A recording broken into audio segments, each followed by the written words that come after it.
गुफ्तगू कर रहे हैं।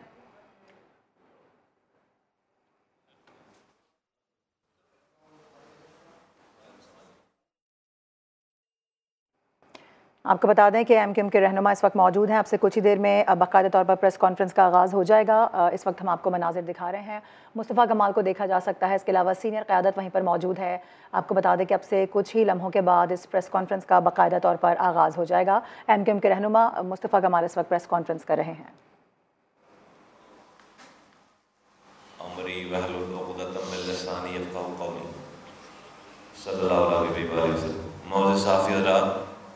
और ख़वातीन, प्रिंट इलेक्ट्रॉनिक मीडिया के आगे तमाम दोस्तों,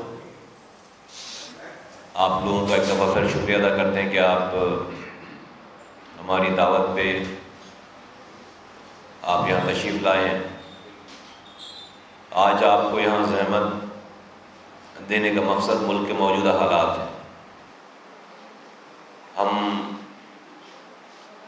जब से होश संभाला है, बचपन से सुनते चले आ रहे हैं, पाकिस्तान एक नाजुक दौर से गुजर रहा है। लेकिन आज जो हालात हैं उसमें किसी को बताने की ज़रूरत नहीं है, वो ख़ुद फील कर रहा है कि पाकिस्तान नाजुक दौर से गुजर रहा है। पीने को पानी नहीं है, रात में लाइट नहीं है, सुबह गैस नहीं है, नौकरी जो थी वो चली गई, आमदनी जो थी वो कम हो गई, महंगाई का तूफ़ान कहें, सुनामी कहें, अजाब कहें, क्या नाम दें महंगाई के इस रैपिड महंगाई को, वो अपनी इंतहा पर है। गर्ज़ है कि आज एक इंसान को, एक पाकिस्तानी को इज्जत के साथ अपने पेट में 2 वक्त की रोटी डालना बहुत बड़े पाकिस्तान के हिस्से में एक तरह से उसके लिए नामुमकिनात की तरफ चली जा रही है कहानी। उसको 2 वक्त की रोटी खाना उसके लिए एक बहुत ही मुश्किल अमर है। तो अगर 2 वक्त की रोटी खाना उसके लिए एक मसला बन गया है उस मुल्क में, जो कि एक एग्रीकल्चर मुल्क है, जहाँ पर पैदावार है, इतना बड़ा मुल्क है, तो फिर अगर ये हालात हैं तो वो अपने बच्चों को तालीम क्या देगा, अपने अपने अपने अपने बीमार फैमिली वालों का इलाज क्या कराएगा। गर्ज ये कि उसकी सारी ज़िंदगी की ज़रूरियात उस पर जो है वो फ़र्क पड़ता है। लेकिन आज ये हालात ऐसे क्यों हैं? हमने 2018 में तकरीरें सुनी कि भाई तब्दीली आ रही है और पाकिस्तान को जो 70 सालों में जो कुछ नहीं हुआ वो अब होगा। IMF के लोन, उनके पैसे मुंह पर मारेंगे, लाकर 200 अरब डॉलर लेकर आएंगे, 50 लाख घर बनाएंगे, 1 करोड़ नौकरियां देंगे, करप्शन 30 दिनों में करप्शन खत्म कर देंगे। पाकिस्तान में लोग बाहर से आकर यहाँ की नेशनलिटी लेने की कोशिश करेंगे। जो पाकिस्तानी बाहर गया हुआ है ना मसाइब हालात की वजह से वो वापस आएगा। कहा गया कि ग्रीन पासपोर्ट को इज्जत दी जाएगी। ग्रीन पासपोर्ट कि दुनिया भर में उसका वक़ार बुलंद होगा। एजुकेशन में बताया गया कि 2.5 करोड़ बच्चे स्कूल नहीं जा रहे, स्कूल जाने लगेंगे। स्टंटेड ग्रोथ का जिक्र होता था उस जमाने में। स्टंटेड ग्रोथ सबसे पहले हमने इस पाकिस्तान में स्टंटेड ग्रोथ के मसले को उठाया, लेकिन उसके बाद PTI ने और उनके चेयरमैन ने अपनी पहली प्रेस कॉन्फ्रेंस में जो पाकिस्तान के समाजी मसाइल को जो मसाइल बताए, सबसे पहली बात स्टंटेड ग्रोथ की मैं बहुत खुश था उस ज़माने में कि 43% हमारे यहाँ बच्चे वो पैदा होते हैं जो कम ग़िज़ा की वजह से, मेल न्यूट्रिशन की वजह से उनका दिमाग नहीं बढ़ता और वो स्टंटेड का शिकार हो जाते हैं, उनकी ग्रोथ नहीं होती। ऐसे बच्चों की तादाद 43% है इस मुल्क में। ये वो सारी बातें थी जिसका ख्वाब दिखाकर पीटीआई की हुकूमत को पूरे मुल्क भर में मुसल्लत किया गया। हाँ, मुसल्लत किया गया। वो जीत कर नहीं आए थे। वो इदारों के शोल्डर्स को इस्तेमाल करके, वो गैर जमहूरी तरीके से, वो इलेक्शन रिग करके, वो आरटीएस सिस्टम खराब करके और उस पाकिस्तान की जमहूरी रिवायतों को दफन करके उनको लाकर बिठाया गया। चलो भाई, ले आए थे। इस कराची में क्या हुआ सबको पता है कि उनको 14 सीटें छीन कर दी गई इस शहर से। उनके एमएनए एमपीए जाकर सो गए थे रात में, उन्होंने कैंपेन नहीं चलाई थी। उनको सुबह उठाकर बताया गया कि भाई उठ जाओ, तुम एमएनए बन गए हो, तुम एमपीए बन गए हो। लेकिन इस शहर से इतनी बड़ी ज्यादती के बावजूद कोई आवाज रियासत के खिलाफ नहीं उठी, कोई आवाज पाकिस्तान के इदारों के खिलाफ, उनके चलाने वालों के खिलाफ नहीं उठी। हमने सब्र कर लिया, अपनी बात कहते रहे और हमने सब्र कर लिया। और हम इस बात पे दिली दिल में अपने आप को तसल्ली देते थे कि चलो यार, हमारे साथ ज्यादती हो गई है। लेकिन अगर इस मुल्क के मौजूदा स्टैग्नेंट जागीरदाराना, वडेराना, सरमायादाराना निजाम, जहां पर बाप के बाद उसका बेटा और उसकी बेटी और उसका बेटा और फिर उसकी बेटी, इस निजाम को अगर इमरान खान उखाड़ कर फेंकता है,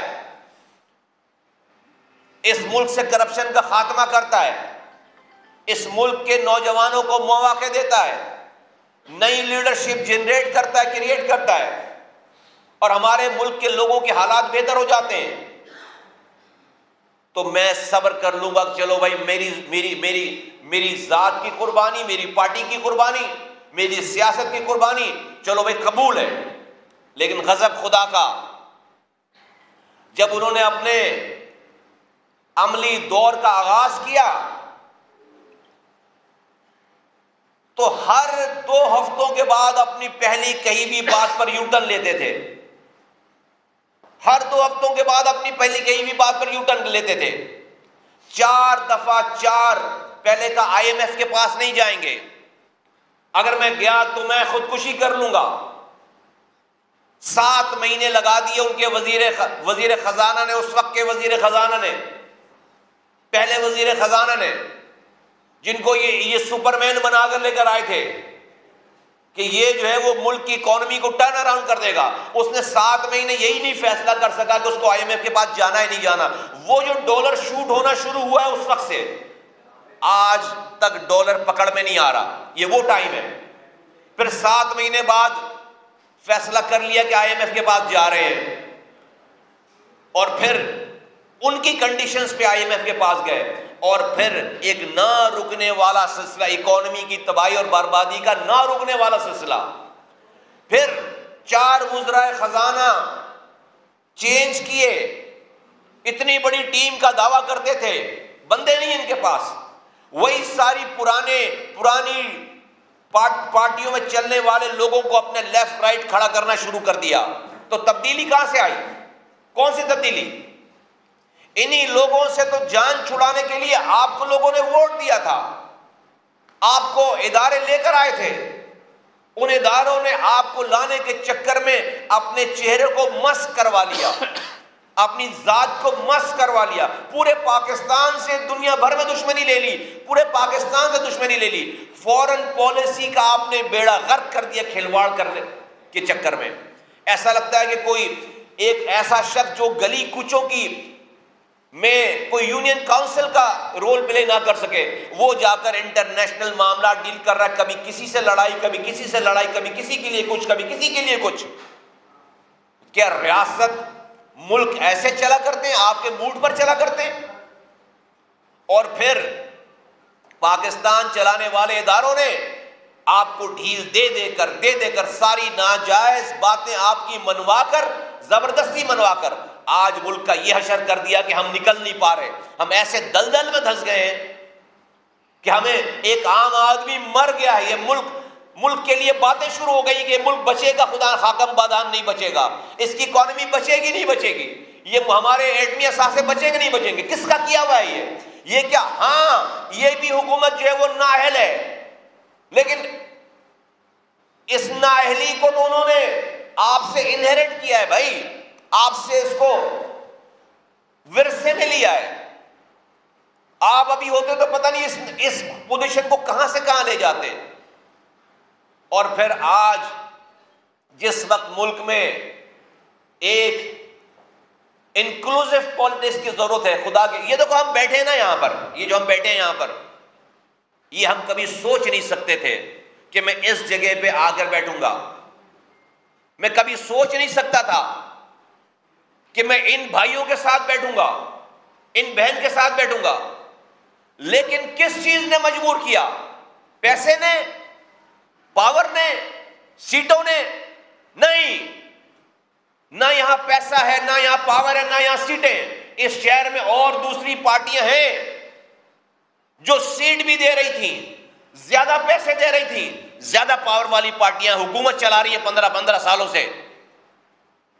तो अगर सीट, पैसा, पावर चाहिए होता वहां जाते। खुदा की कसम, अपनी जात को खत्म करके आज हालात ऐसे हैं शहर में, मुल्क में, कि जहां पर जुड़ने की जरूरत है। इख्तलाफात थे, आज भी चंद बातों पे इख्तलाफ होगा, लेकिन बैठकर बात करते हैं, दुश्मनी नहीं करते। और किसके लिए बात करते हैं? लोगों के लिए करते हैं, लोगों की बात करते हैं, अवाम का सोचते हैं, इज्तिमा का सोचते हैं। क्योंकि हमें इस बात का ईमान है कि रब ने हमें जो इज्जत, ताकत, हमें मौका दिया है और लोगों का नुमाइंदा बनाया, खुदा की कसम, this is not the bed of roses. इसका आपको इस दुनिया में भी हिसाब देना पड़ेगा, आपको आखिरत में भी हिसाब देना पड़ेगा कि आपने कैसे फैसले किए, कि आप ने लोगों के लिए आसानियां पैदा की या अपनी जात को सरबुलंद रखा। यह आपको हिसाब देना पड़ेगा। तो आज देखो हम यहां मौजूद हैं। ये एक छोटी सी मिसाल है। ये हालात हमें यहां लेकर आए, लोगों की तबाही बर्बादी हमें यहां लेकर आई है कि इस कराची शहर में कोई पुरसान हाल नहीं था लोगों का। हम अपनी सियासत कर रहे थे, ये अपनी सियासत कर रहे थे, और उसमें लोगों का नुकसान हो रहा था, लोग मायूस हो रहे थे। हमने ये काम किया। क्या आज इमरान खान साहब पाकिस्तान के ऐसे हालात, जो कि आज हालात हैं, 25 करोड़ लोग रुल गए हैं, क्या आज इस मुल्क की पॉलिटिकल स्टेबिलिटी के लिए वो चंद माह के लिए अपने इख्तलाफात रखने के बावजूद क्या पाकिस्तान के इन्वेस्टर्स को, कारोबार करने वाले को ये जेस्चर नहीं दे सकते कि मैं बड़ा लीडर हूं, मैं अपने इख्तलाफात रखने के बावजूद मैं हुकूमत वक्त के साथ बैठने के लिए तैयार हूं कि आओ मुल्क के वसी तर वफाद, लोगों के मफाद में आओ, बैठकर फैसला करते हैं। इसमें कोई आसमान टूट जाएगा? अगर आप बड़े वलीउल्लाह होते, बड़े आप पारसा होते, बड़े किरदार वाले होते, तो भाई समझ में आती कि भाई आप इन नौजुबिल्लाह कुफर करने वालों के साथ और पत्नी इतने गंदे लोगों के साथ आप कैसे बैठ सकते हो? यार, आपकी गिलाजत तो उबल उबल कर बाहर आ रही है। आपने इस मुल्क में खवातीन की जो बेतौकीरी की है, जो औरतों की बेतौकीरी की है, आपकी कोई ऑडियो सुन ले तो पता चल जाए कि आपकी नजर में औरत की क्या इज्जत है। शर्म नहीं आती? इंसान ऐसा कोई थोड़ी सी गैरत वाला इंसान हो ना, तो वो दुनिया में गुम हो जाए, जाकर वो खुदकुशी कर ले जाकर, अगर उसकी ये सारी चीजें रिवील हो चुकी हो तो। लेकिन आपकी हठधर्मी, बेशर्मी, मैंने इस जैसी मिसाल कोई और नहीं देखी, खुदा की कसम। और आपकी जात से ऊपर कोई चीज है ही नहीं। ये खैर लोग जो आपको जानते थे हमेशा से कहते चले आ रहे हैं कि आप किसी के दोस्त नहीं हैं, और आप अपने मोहसिनों के तो दोस्त हैं ही नहीं। जिसने आपके साथ एहसान किया, आपने उसके सर को कलम किया है। आप जिसके सर पर जहांगीर तरीन की मिसाल हमारे सामने है, ओन चौधरी की मिसाल हमारे सामने है, मोहसिन बेग की मिसाल हमारे सामने है, बाजवा साहब की मिसाल हमारे सामने है, और लंबी लिस्ट है भाई। अलीम खान की मिसाल हमारे सामने है। इनसे ज्यादा एहसानात आपकी जात पर किसने किया होगा? मुबश्शिर लुकमान की जो है वो मिसाल हमारे सामने है कि जो लोग आपके लिए दुनिया से लड़ गए और उनको आपने पिटवाया है बाकायदा, उनकी आपने बेतौकीरी की है। ये आपका किरदार है, ये आपका कैरेक्टर है, ये आपका डीएनए है। मैं आज यहां आपसे इसलिए मुखातिब हूं कि ये पाकिस्तान किसी के बाप की जागीर नहीं है कि किसी के खिलौने के तौर पर ये इस्तेमाल हो, उसका दिल चाह रहा खेलने का।